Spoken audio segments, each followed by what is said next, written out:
Сәлем достар, бүгін біз сіздермен бірге рогалики жасайтын боламыз.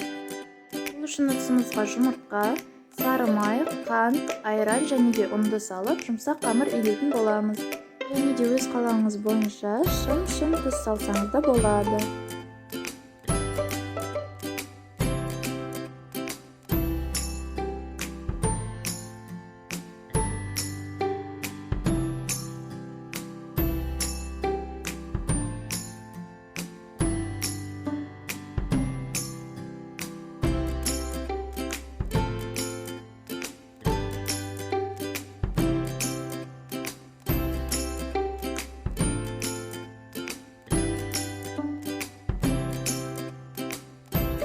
Ұнды илеп болған соң бірнеше сағатқа ашытамыз. Ұнымыз ашып болған соң, оны видеодағыдай етіп, бірнеше бөліктерге бөлеміз, содан соң жайып, үш бұрышты формаға келтіріп, тағы да кезетін боламыз.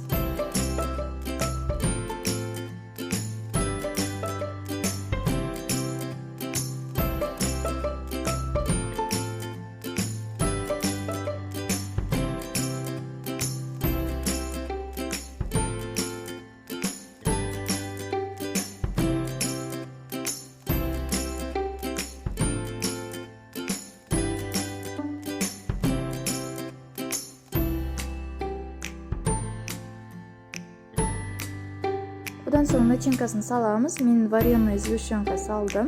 Өзіңіздің қалауыңызға байланысты басқа да нәрселерді салсаңыздар болады. Видеодағыдай етіп тейіп болған соң 250 градуста қыздырылған пеште 10-15 минутта пісіріп аламыз. Рецепт ұнаса каналға тіркеліп, лайк баса кетіңіз. Ас болсын!